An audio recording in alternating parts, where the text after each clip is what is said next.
Hey guys, it's been a week, so I want to show you the progress. A lot has happened. We had a handful of inspections that went well. One of the great things about this city is it has next day inspection. So come on in, let me show you guys what has happened since.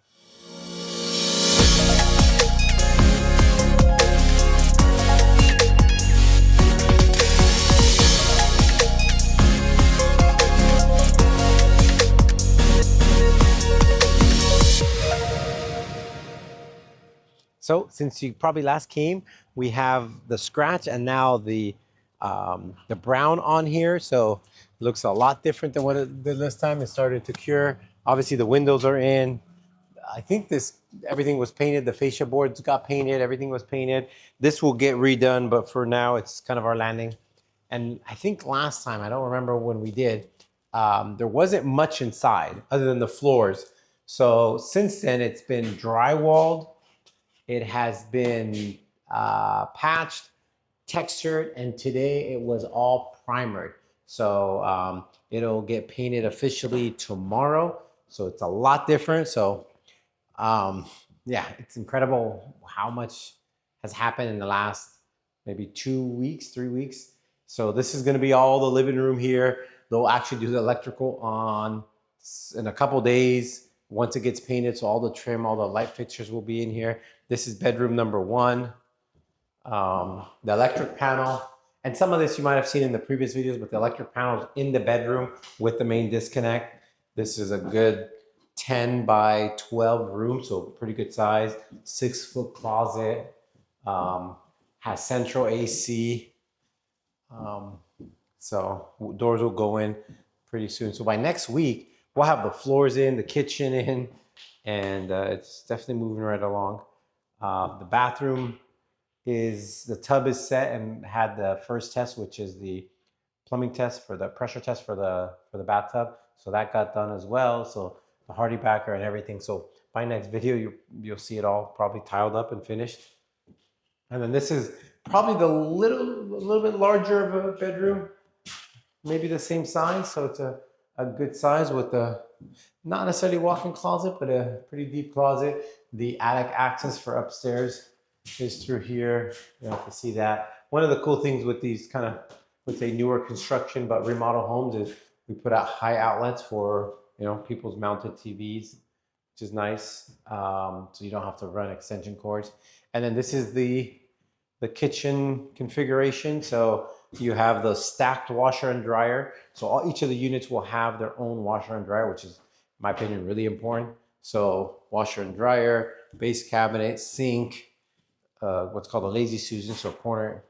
Then you have a cabinet, the stove with the hood, and then a cabinet, and then the refrigerator with the water line here, which is half the time, I'll be honest, we forget putting them in there, but this one has a water line.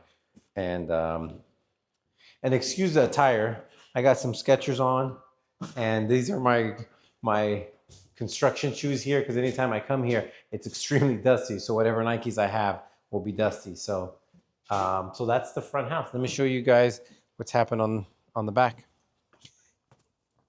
Yeah. One of the neat things here is we had to get a lot of lumber, and I'll show you where it went in the back. But we had two delivery gentlemen that came and weren't comfortable bringing it in because it's fairly tight and these are pretty big beams. So after some engineering, it came in here. One of the other things that was kind of important that happened is Edison came and we asked them to take their power line. And if you follow us on social, you'll probably have seen it that something had happened with it. And we had it temporarily up. So we had power lines going all the way to the back. And those ones were running low because it was such a long span. It was 105, 110 feet. So we asked for them to be removed. Well, when they came here, they didn't like the way this was set up, so they took this power too. So right now we have no power. Everything's been working off generators, and we might keep it that way. We applied for a temporary power pole, but it takes a month, and so we're waiting. The gas meter as well.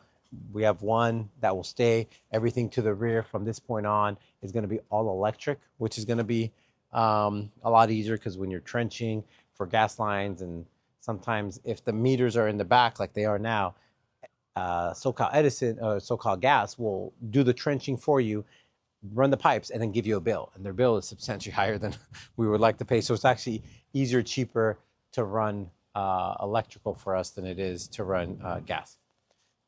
So this doesn't look like it's much lumber that was brought in here because half of it already got used in the back, and we'll show you what that looks like. But here's the back of the structure, windows, and they did again the brown today. So this will probably cure over the next 2-3 weeks. So all cracking can crack, and then we'll put the stucco.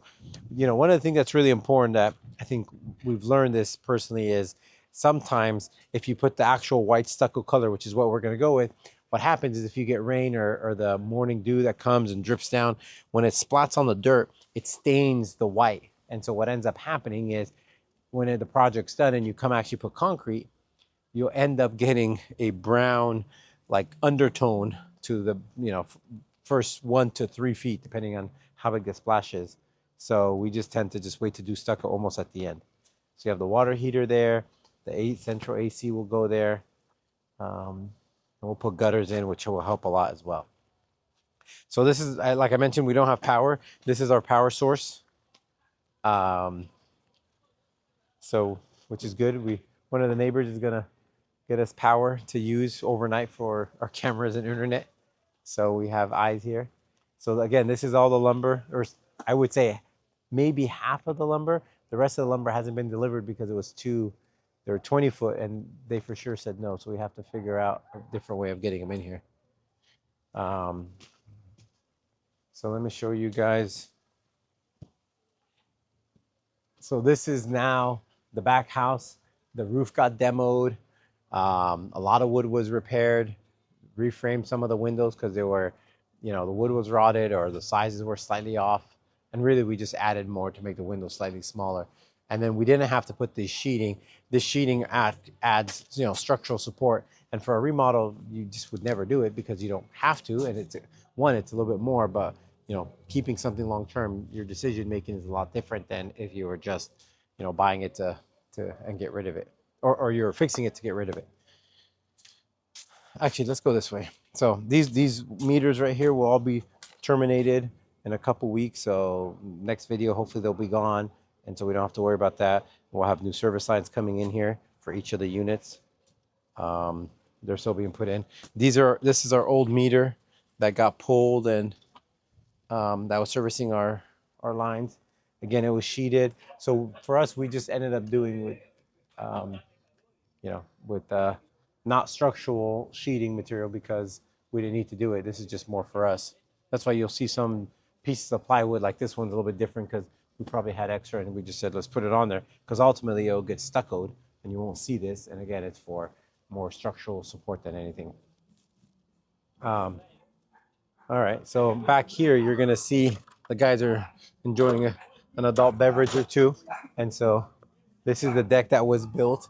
So right here, what ends up happening is we built the concrete footing that passed inspection. Then after that, we ended up putting building up the deck that passed inspection, then the insulation passed inspection, and now the framing happens. Let's go through inside because it's probably easier to get in. These are our friends that let us know that, you know, it's their house next door. You know, one of the things that I wish we would have done, I was talking to the contractor, is probably infill this space and bring the front of the structure a little bit more. And the reason why is I think the living room and the kitchen are just a little bit smaller than what we'd like them to be. And so having that additional 3 feet would make a big difference. But this would probably be a big undertaking because my guess is this is potentially concrete all the way through the way it looks like it's poured. And so this would have to get broken, built out like kind of the front portion. Again, a couple months ago before we started planning, had I given it a little bit more thought, this would have definitely been part of it, even though it might have been cost more because it would make the existing living space substantially bigger, especially in smaller units. Let's go in this way. So here there'll be a kind of a divide and probably a wall once the roof gets built. So it creates like a little seating area for both sides. So this is the living room. You can see some of the wood that's rotted was replaced. You can see right there. Was replaced. Not all of it, but some of it. Some of it has to be replaced, and sometimes you got to be on the guys. This is kind of rotted. We have to repair that or replace that, I should say. So this is the living room, not as big as we would like it, especially for a 2-bedroom, 2-bath. However, it's kind of what we're working with. Then you come in here, and you have 2 windows off of the kitchen. This will be the kitchen. The kitchen is gonna be probably stove, sink, and maybe like a U-shaped kitchen with a little dining area there. So we're not 100% sure yet. We're gonna spray paint it tomorrow and see what it feels like. In the first video, we were talking with the architect and with the contractor to make it all kind of lay it out. However, it's been a month or two, so I honestly forgot what it looks like. So keep coming in. This is gonna be the bathroom that they're already still kind of working on. This is the existing bathroom. You can see how rotted the floor was all the way across, like some of the floors completely kind of peeling apart.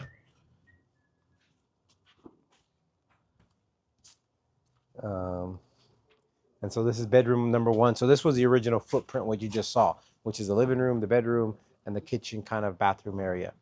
Again, just kind of simple, 1 bedroom, I mean. Some of the wood, not too much got replaced here. And then the back portion, which is kind of where Kathy is standing, is the new addition. So this is going to be 1 bedroom, 1 bath each. So it'll be a total of 2 bedroom, 2 bath each for the units. It'll have a slider leading to the back, a window here. You know, I'll kind of draw it out, because if you want to come here, all the way at the end there, and I'll show you. So in a sense, you would come through this hallway, and then with this hallway, you have bedroom number 1. You keep going. There'll be a stacked washer and dryer unit here that would vent that way. So the washer and dryer will be both for accessible to both units. And then from this point on would be a big closet. And then from that point, it'll be the bedroom. Kathy, if you want to go over there. And then the bathroom will be here. Yeah, so they already framed out for the whatchamacallit, the window. I'm just kind of looking at it. The tub would probably be here. Oh, this is a second closet, I think. That's what I was thinking. I didn't have the plans here, but this is a second closet. So we have closet number 1, closet number 2, and then a bathroom here, which would be most likely tub, toilet, and sink somewhere here. So pretty good size. And again, it's doubled. You see the double wall here for the soundproof, for sound rating, and both these will have the thicker drywall, which is a 5/8 that allows to be fire rated for the 2. So yeah, this is it. And then it mirrors on the other side, so not much to see. So it's been a big undertaking over the last. Let's come here in the shade because it's a little warm, and that's why I'm wearing shorts. So it's been a big undertaking over the last, I would say, 2.5 weeks or so. As far as the center and the ADUs, nothing has happened. This is kind of a learning lesson, which is our interpretation of the state law. Can you come just a little bit out of the sun? There you go. Our interpretation of the state law is that for a number of units that you have on the property, number of dwellings, you're allowed to build as much ADUs. And that is because of the zoning when it's R2 or higher. And so that's what the architect thinks, and from me reading it, that's what I feel as well. However, the city that we're in says no, since you only have 1 attached structure, that's a multifamily structure, which is this rear duplex, you're only allowed to do 2 ADUs. And so that's where we're stuck. We can move forward and do 2, or we could kind of fight a little bit and see if we could do 3. And so right now we're fighting a little bit and seeing if we could do 3. So hopefully by next video, we are advanced enough to where we know that we are going to move forward with 3 and get it resubmitted, because what ends up happening is everything, in a sense, paused until the city says resubmit with 2 ADU plans versus 3 ADU plans, which is something that we don't want to do because we want 3. So, and that again is that space in the middle that we talked about in the, step 1 or video 1. Now, what's kind of interesting around all this, we started the videos really with determining the ADU space and parking. However, that thing took a lot longer than we would like it to take. And luckily we had this admitted and approved that we're working on that kind of keeps us going. So I would say from this point on, we're probably anywhere from 6 weeks with next day inspections to be done, which is going to be really fast. So the goal is that we are done with the idea that we end up doing the ADUs right away versus being done, waiting for a couple months, and really it's hard for it not to, it's going to probably remain vacant, which is not the most attractive thing. So our goal is that we finish here with the idea that plans are being approved very soon, that we can start on the ADUs right away. So there's no, you know, in a sense that someone is here every day until the whole project is complete, right? So so that's it. Thanks for watching. If you have any questions about ADUs or this construction process, you know, we work with a lot of great people. The architect, which is Jesse Carrillo with J2 Architect, Oscar with Theo Building and Construction, the plumber, the electrician, everyone. On this Saturday, we're going to have probably 12 people here. This will all be framed. All the electrical will be done in one day, the rough electrical. The plumbers, I think, are going to come the next day because it's going to be too busy with all these people here. And you kind of want people to have their own space, especially, anyways, we're going to take care of it. So next video, it'll look a lot different. So thanks for watching, and we'll see you soon.